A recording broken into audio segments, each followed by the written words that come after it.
साथ संगत जी, प्यार से कहना धन निरंकार जी। इस समागम पे जहाँ आप सब शहर से भी आए हैं और आसपास के इलाकों से भी, और मकसद इधर आने का ये कि इस भगवान को, इस निराकार को, चाहे हम कोई भी नाम से बुलाएं, एक ये सच कि इसने तो हमेशा से ये रहा है, इसका कोई अंत नहीं है। ये धरती, ये सृष्टि ख़त्म हो जाने के बाद भी सिर्फ़ और सिर्फ इसी ने रहना है। तो जब ये मानव तन मिला तो इसी का मूल जानने के लिए कि ये तन मिला है तो परमात्मा की प्राप्ति के लिए, और किस तरह सिर्फ़ और सिर्फ सारी योनियों से ये मानव तन को श्रेष्ठ कहा गया है कि इसी में प्रभु प्राप्ति हो सकती है। और किस तरह सब जो एक जीवन में आते हैं, संसार में जन्म लेते हैं, एक अंत उस जीवन का होना ज़रूरी है, एक इनेविटेबल है, होता ही है। तो ये बार बार युगों युगों से संतों ने आवाज़ लगाई है कि मानुष उठ जाओ, और अब ये समय माया में उलझने का नहीं है, ये समय है अपने असली रूप को जानने का कि ये शरीर तो इसके अंदर आत्मा जो परमात्मा का अंश है, ये अक्सर इतने समय से इंसान भूल जाता है कि ये एक शरीर ही नहीं है, इसके आगे भी जो सच्चाई है। क्योंकि अक्सर हम अगर बात भी करें, कोई शरीर का अंग दुख रहा होता है, दर्द कर रहा होता है, तो हम ये नहीं बोलते कि मैं दुख रहा हूँ, मुझे दर्द हो रही है। हम बोलते हैं कि मेरे हाथ में दर्द है, मेरे पाँव में दर्द है। तो ये शरीर मैं नहीं हूँ, ये आत्मा जो इस परमात्मा की अंदर से आई, इसी में जाना। जब ये इस इंसान को पता चलता है तो ही एक जो हर ग्रंथ कहता है कि मोक्ष की बात, मुक्ति की बात, किस तरह ये ब्रह्म ज्ञान प्राप्त करके, ये सच्चाई को जानने के बाद जब इंसान को पता चल जाता है कि समय ख़त्म होने पर, ये आँख मूंदने पर कहाँ जाना है, और जीते जी भी ये ब्रह्म ज्ञान लेकर किस तरह मानवीय गुणों को अपनाते हुए एक वाकई ही मनुष्य बनना है। सिर्फ एक तन मनुष्य का होना ही प्रमाण नहीं मनुष्य होने का। किस तरह हर एक के साथ हमने सद्भाव रखना है, करुणा, प्रेम, दया, नम्रता, सहनशीलता, ऐसे अनेकों गुण जो मानव को मानव बनाते हैं। और किस तरह पूरी सृष्टि के, इस धरती के ये जो भिन्नताएं हैं, ये चाहे उदाहरण इंसानों का ही ले, कोई किसी प्रांत का है, कोई किसी देश का है, किसी का खाना पीना पहनना, किसी के बोलचाल भाषा, ये सब इतने भिन्न होने के बावजूद भी ये एक मानव सभी एक हैं, इसी एक परमात्मा के। तो कोई उस तरह नीचा नहीं है, सभी एक प्लेटफॉर्म पे हैं, सभी एक हैं, बस आकार अलग हो सकता है, आदतें अलग हो सकती हैं, बोली भाषा पहनावा अलग हो सकता है। तो किस तरह एक दूसरे के लिए मन में ये एक हेट, ये नफ़रत, इसका उपज नहीं होना चाहिए। क्योंकि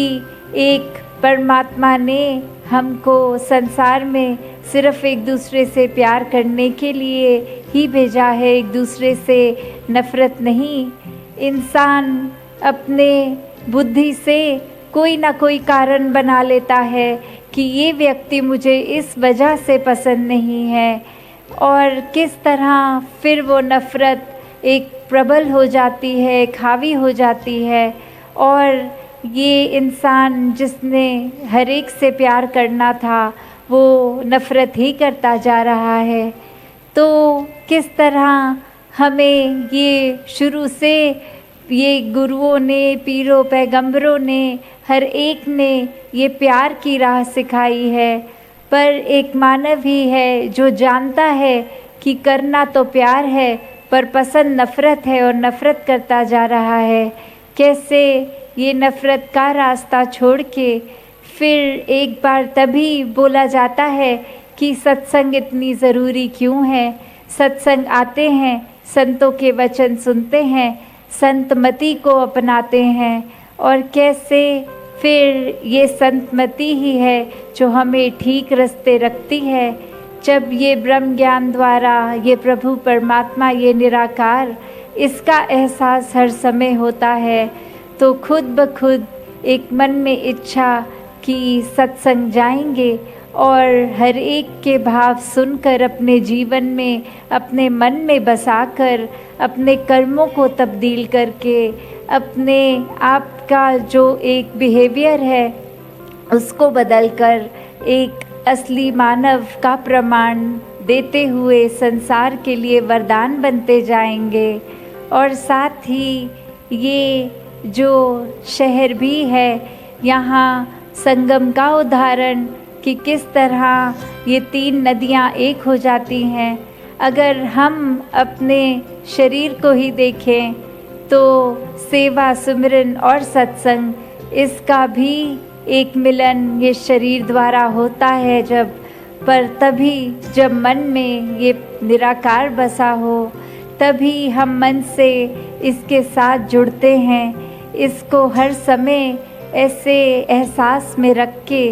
अपनी जो जो भी गलतियां हैं बख्शवाते हुए, और कोई भी मन के जो भाव हैं वो जानते हुए कि परमात्मा को हमारी बेहतरी हमसे ज़्यादा पता है। किस तरह हर कुछ जो संसार में परमात्मा हमारे जीवन में घटता जा रहा है वही एक हमारे लिए सर्वश्रेष्ठ है। चाहे उस समय वो घड़ियाँ दुख की लग रही हों, पर परमात्मा अपना काम तो बिल्कुल ठीक कर रहा है। इसी की रज़ा में रहते हुए खुशी खुशी हर पल को इसी के द्वारा घटित, तो वो गलत कैसे हो सकता है। तो हर समय इस परमात्मा के एहसास से जब सुमिरन भी निकलता है तो वो सुमिरन भी मुबारक होता है। ये इच्छा सेवा की, ये भी एक इच्छा कि कैसे हर कोई, हर एक को जब यही मानता है कि हर किसी में परमात्मा है, तो उनके चरणों में गिरकर एक चरण स्पर्श करके धनंकार का भाव करना, और किस तरह फिर संसार का कोई भी व्यक्ति हो, चाहे जानकार हो या कोई कभी मिला भी ना हो, कोई स्ट्रेंजर हो, तो फिर भी हर एक के लिए ये सेवा भाव पूरे संसार के लिए ये संतों में होता है। क्योंकि संत जानते हैं जो कुछ भी, चाहे शरीर का बल है, चाहे आर्थिक अवस्था, सब इसी परमात्मा ने दी है। और ये एक लालच, एक अहंकार के बजाय जब इसको पूरी मानवता के कल्याण में लगाया जाता है तो वो तन भी मुबारक होता है, वो भाव भी मुबारक होते हैं, वो धन दौलत भी मुबारक होती है। तो कैसे हर समय एक सेवा सिमरन सत्संग करते हुए, इस निराकार को याद करते हुए, हर घड़ी जब अपने दिनचर्या की हम काटते हैं वो भक्ति बन जाती है। जब दिल में प्यार हो तो कोई भी काम करेंगे वो प्यार बन जाएगा, वो प्रेमा भक्ति का रूप ले लेगा। किस तरह हर कोई फिर अपने जीवन में भी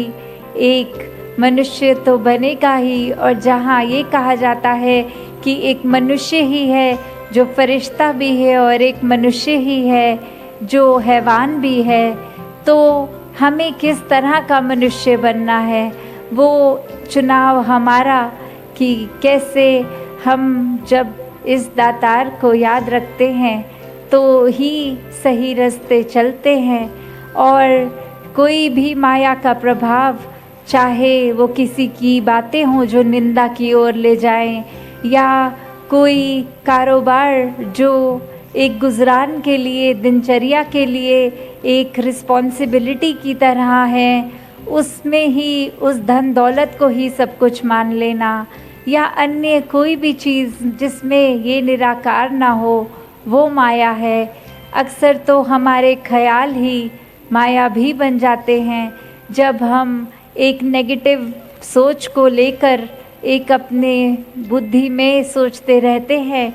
तो भी उस समय हम निरंकार की सोच में नहीं होते, तो अक्सर हमारे ख्याल भी माया बन जाते हैं।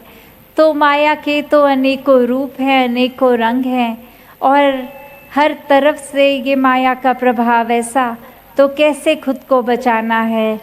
ये सल्यूशन तो सिर्फ एक कि ये निरंकार को हर समय के लिए सोते जागते, उठते बैठते इसी काय के एहसास में जब रहेंगे,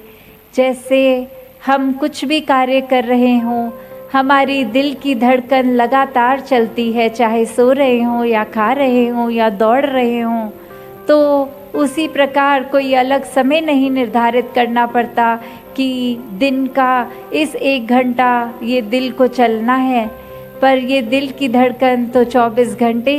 ही चलती है। उसी प्रकार एक भक्त के जीवन में जब इस मन में निरंकार बस जाता है, तो 24 घंटे की वो भक्ति का रूप ले लेता है एक जीवन। तो दातार सभी पे कृपा करे कि ऐसी ही भक्ति को हम अपनाते चले जाएं